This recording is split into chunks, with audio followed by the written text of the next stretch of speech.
Nick Reiner, son of director Rob Reiner, was taken into custody. Reiner seen with his hands in the air, LAPD officers and U.S. Marshals swarming into that intersection. Nick Reiner will not be able to survive in prison. That is not merely a threat. From the moment the iron gates of Twin Towers slammed shut behind Nick Reiner, he officially stepped into a place described as fouler than a latrine. A man who grew up in luxury, absolutely shielded for over 30 years, is now thrown directly into the harsh Twin Towers correctional facility. Rumors suggest he is becoming a vulnerable prey. Horrific meals, the risk of becoming a target for violent thugs, and the severe lack of resources within the jail, all are pushing Nick Reiner to the absolute brink of his endurance. What is Nick going through? And can he escape the death penalty through an insanity plea? Watch until the end of the video, because the final secret will surely shock you. From a multi-million-dollar mansion in Brentwood, Nick Reiner was thrown into a completely opposite world, behind the heavy iron doors of the Twin Towers Correctional Facility. However, the issue lies here. Twin Towers is no ordinary detention center. It is a facility specialized for housing male inmates with serious mental health issues, with a capacity for thousands and designed to provide emergency psychiatric services. This prison is notorious for its abysmal sanitary conditions. Broken toilets are neglected for weeks, with sewage overflowing onto the floors. The air is thick with the smell of sweat, dampness, and despair. A stench so horrific that people often compare it to being viler than a public restroom. The iron bars here are so thick that even fluorescent light cannot penetrate them. The hallways are like narrow tunnels, suffocating with the smell of disinfectant and cold sweat. Every sound that echoes, from the clinking of chains to the sound of weeping, acts like a countdown eroding one's sanity. Every night in a solitary cell, the frantic tapping of Morse code from the neighboring room becomes a terrifying psychological game. But that is still not the worst part. Trays of cold food, bread as hard as stone, and items frequently showing signs of mold. According to witnesses, Nick often sits staring at his food tray for a long time before pushing it aside. He begins to remember his family's luxurious meals. It might be Wagyu steak as tender as butter, or salmon grilled with fragrant rosemary.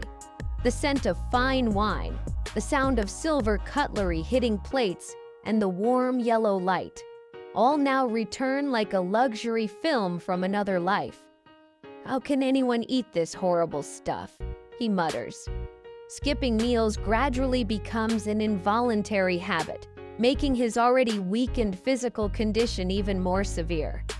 And in that space, Nick Reiner, who lived for over 30 years in luxury, begins to fall into a state of panic. Nick has repeatedly screamed uncontrollably and pounded on his cell door. "Let me out! I am innocent!" But that was only the beginning of a long nightmare. With a history of substance abuse and psychological instability, Nick Reiner quickly became the perfect prey in the eyes of other inmates. Most prisoners here carry serious charges. They are individuals well acquainted with brawling, reading the tone of a voice, and even measuring the status between two inmates. In this place, the only law enforced is the law of the stronger. In reality, the atmosphere in the jail is always as tense as a guitar string. Anything could become the spark that ignites an explosion among hundreds of brawny men. According to news from a reporter, Nick frequently curls up in the corner of his cell, avoiding eye contact and dodging all interaction. However, in an enclosed space like Twin Towers, his silence inadvertently makes him appear small. Every time he goes to the yard, Nick could fall into the sights of some thug. He even once received a note slipped through the door slit that read, "They won't let you live until the trial date, you bastard." At night, Nick hardly dares to close his eyes. He fears that if he drifts off, that dark reality will manifest in the form of a fellow inmate waiting for an opportunity. His eyes are sunken and bloodshot from lack of sleep, constantly darting to observe the slightest movement around him. When he sees a figure pass by the bars, he reportedly shrieked in despair, "Don't come near me!" But it still didn't stop there. Although on paper this facility is promoted as having specialized care units, the reality is quite different.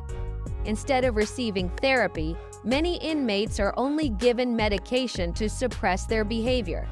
Staff shortages have caused the caregivers themselves to undergo psychological crises.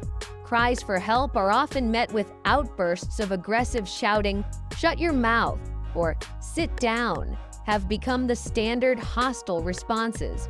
Twin Towers has also faced harsh criticism multiple times for lacking an independent oversight mechanism.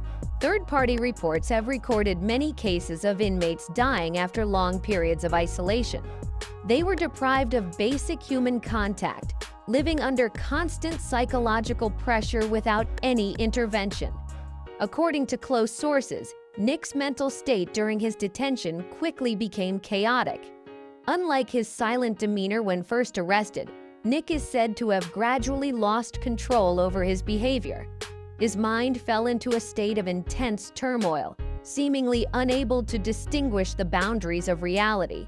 There were times he let out hoarse, prolonged screams in panic. At other times, there were only fragmented sentences. "I didn't do it. It wasn't me." Nick's behavior has also become extremely unpredictable. There have been times he pounded violently on the steel door. When asked to be calm, he might suddenly fall silent, only to burst into loud laughter just minutes later, lasting for 20 minutes. Even more concerning, Nick frequently talks to the empty space in front of him. He sits huddled against the wall, staring at an invisible point and constantly whispering, "Mom, don't worry, I'm home."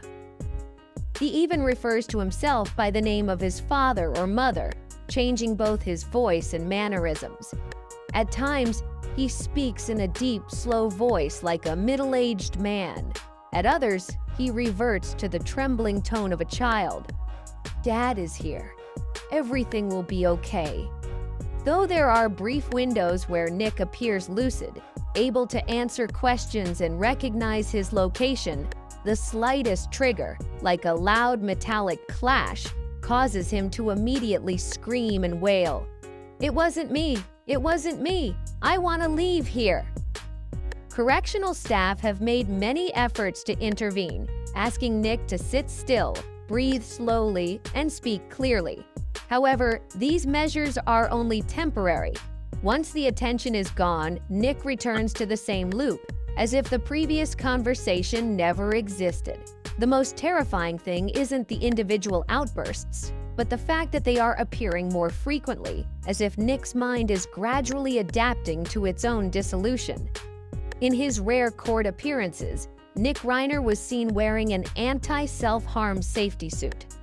This is not the standard attire for a defendant, but a special garment used only when the facility assesses a high risk of self-injury. Will mental illness truly help Nick Reiner escape criminal responsibility? According to medical records, Nick was diagnosed with severe mental disorders years ago, with a history of long-term treatment and intensive intervention.